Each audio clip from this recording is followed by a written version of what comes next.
Hello and welcome to Kederk Farms. We're back with another episode of the Clarke Farms map by MRG Mapping, and we've been getting set up for our corn harvest here. However, our corn not quite ready to harvest here in Field 7.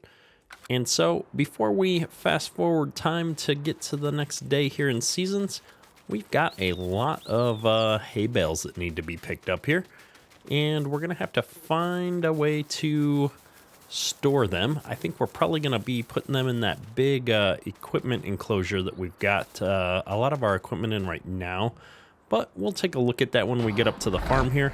I have gone ahead and leased this bale stack trailer from the Anderson DLC just to help us get through all these bales, because otherwise this is going to take forever. We got a lot of hay bales off of this field compared to the silage bales, I feel, and so there's just so much baling. I'm kind of curious to see how many trailer fulls we're going to get. We have been off for a little bit. It's been several weeks since we last visited this map.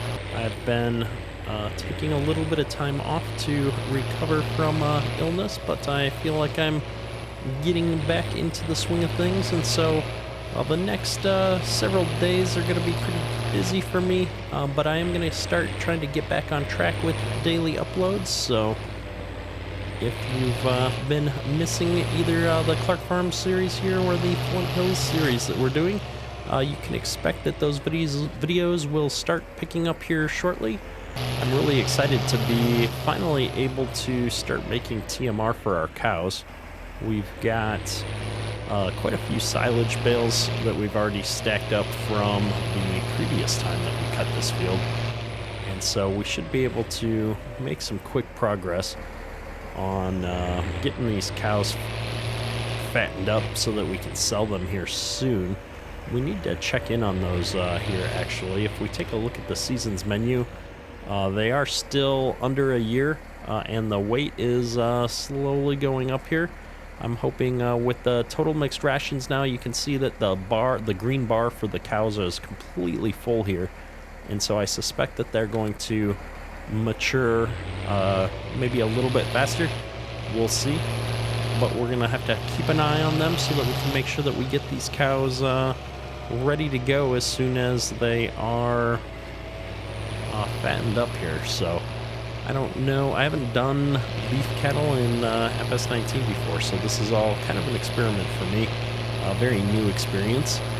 Well, this is our first trailer full, all loaded up, and just looking at this field, we barely made a dent in the total number of bales here. And so I'm kind of curious to see how many bales we're going to get here hauling these off of the field. We're going to be definitely making more than one trip here. And so, whoa, had super speed turned on there still. And so since we're gonna be making so many trips back and forth here, I think we are gonna leave this gate open for the time being. The cows are pretty content to stay up here by these buildings, at least in the version of the map that we have right now.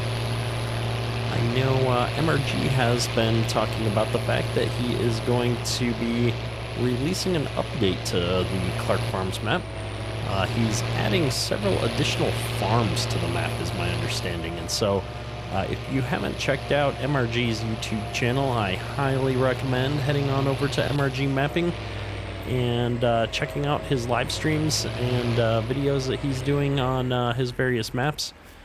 And he recently did a live stream on the changes that he's making to the Clarke Farms map. So there are a number of new farms being added to the map, which will be really exciting to kind of see what he does there. I always like when MRG lays out new farms to kind of see how they work, how functional they are. Given the area, I expect there to be several additional cattle or dairy operations on this map, which will be fun to play with. I think that that's kind of the one thing missing to make this maybe a good multiplayer map, is a few additional starting points for different players so that you don't have to all be part of the same farm. And we're going to go ahead and dump this first stack here. I don't think I'm going to worry about... Oh, they're going to dump this way. That makes sense, now that I think about it. I probably should have got that closer to the wall in that case. But it is what it is. We were definitely not thinking. Maybe I'll see if I can squeeze the next batch in there alongside it when we bring it up here. Either way, let's get cracking. Alright, so we're going to try and squeeze these bales in alongside. I don't think I'm quite going to make it, though. I'm really hoping we can get it past there. I'm a little bit worried about jamming it in there with the way bale physics work. It would help if I could actually back up well here, though. Oh, we've made mistakes. Alright, let's take a look here. I think maybe if we can just roll a few of these out of the way. Alright, we've tried to nudge a couple of those bales out of the way. Let's see if I can get this to squeeze into the corner here now. Probably far enough there. So many loose bales. I can only imagine this is going to be a nightmare on performance.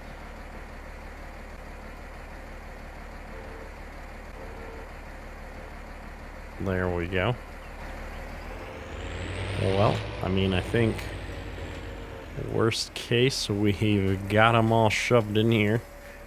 We'll be able to pick these up. We didn't quite get it all the way to the back here, but we'll be able to pick these up and make some feed out of them. So I'm happy enough with how that worked out at this point. Let's go get a few more trailerfuls here and see how I'm feeling after this shed is all filled up.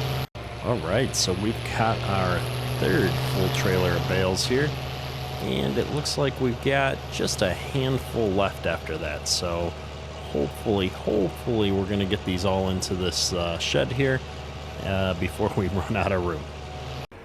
I'm just realizing what a mess we made here with the bales alongside this planter. I have no idea how we're going to get that planter back out of here. I think we also need to straighten this trailer out just a smidge, because if I back it in there crooked, it's going to unload crooked, since it essentially starts pushing us forward as soon as we start unloading. And so this is probably the messiest set of bales into a shed I've ever seen, which is not my strong suit, stacking bales. So they're probably gonna just stay messy unless we buy a bale storage barn of some kind here, which I'm currently having regrets for not having done prior to making all of these bales, but it is what it is. And so at least these front bales are going to look nice. It'll be a while till we need to get into the back of the shed there and deal with all of the bales that we kind of smashed over. And we are going completely the wrong way to get back into the cow pasture area here. So we're just going to whip right back around and go pick up these last few bales so that we can wrap up the grass work portion of the season and get the harvest moving on this corn. And we're back up here at the shed with our last 8 bales, which means we should have a grand total of 80 bales, 80 hay bales coming off of that field. So that's a pretty sizable amount of bales. 120,000 liters, I think that works out to be.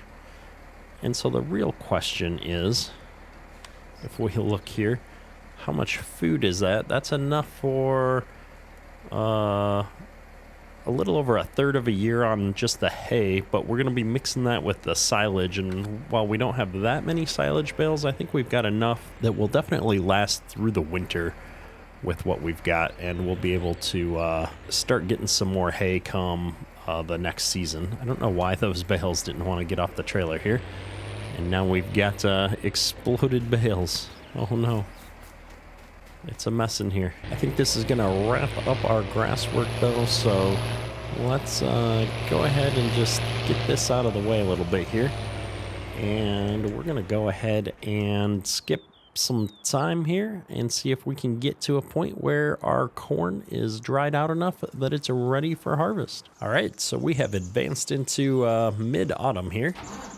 And I think it's time to go and actually feed our cows a little bit of this tasty TMR that we've managed to cook up here. So we're going to go grab the mixer wagon here that we've left in the cattle yard and bring it out here and see if we can streamline this mixing process now that all of our bales are kind of up here in the yard. It'll be a lot easier than bringing them up from the field one at a time like we did the other day.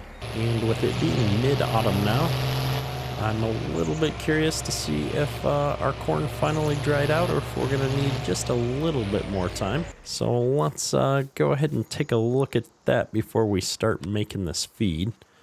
We do have quite a bit of feed that we need to give these guys. So, yeah, so field 7, our cornfield is going to be ready to go here. So as soon as we get done doing the chores, we're going to be able to get cracking on corn harvest. I always forget that you have to actually unwrap these silage bales with this Anderson tube style silage wrap.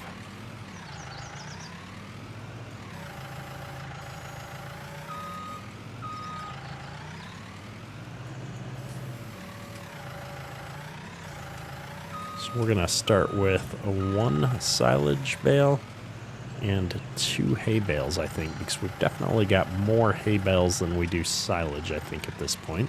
Oh yeah, we're definitely, whoops, good at this whole front loader thing. Perfect timing on that bale falling off as I was praising myself for working on my front loader skills. So with that, let's jump in the tractor here, and we are a total mixed ration mix. We've got 2 parts hay, 1 part silage here. So let's go ahead and run this up into the yard. Whoops, there's just no room here. I've got everything parked every which way. I think the other thing I need to do is clean up the feed area. It looked pretty messy if I remember right from the animal window there. We'll have to work on that here in just a second. I'll need to switch the bucket out on the New Holland.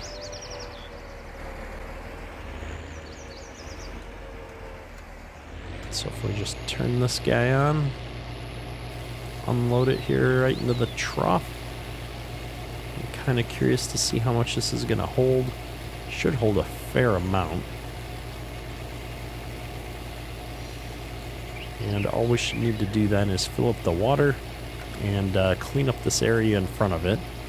I'm hoping that what we've got in the mix wagon here is going to be a little bit more than a day's worth of food. It looks like there's a good chance all of this is going into here though, so we'll see how that goes. Yep, we are going to manage to get 100% of that wagon into the feed trough. Not sure that I expected it to take that much, but that's okay. Hopefully we were just a bit lower than normal. I'm hoping to not need to put more than 1 feed wagon in per day. So I think if we go and clean up the food that's sitting out in front of there, we'll top it off hopefully and be able to not think about that for a day or two. If I'm not mistaken, the way Seasons is worked out, the amount that it can hold, amount the cows can hold is roughly equivalent to 2 days worth of food. So you only ever have to worry about feeding them every other day. If you want to kind of cut it close, I guess, so to speak. Generally, I probably feed them and water them every day. But if you happen to forget or you get a late start one day, you don't want all your animals to die because they were so close. Look out, cows. We've got a yard to clean up here.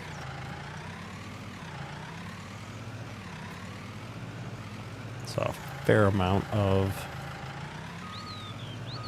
silage that we've got picked up here. But since it's just silage and not TMR, I don't want to dump it right back into the feed trough because in theory they're only going to be eating the TMR now. So I'm going to go ahead and dump this little bit of extra silage back in the mix wagon. And then we need to not forget to fill up the water as well. So as soon as I get this dumped here, we'll go fill up that water. But that's all for today. Kederk,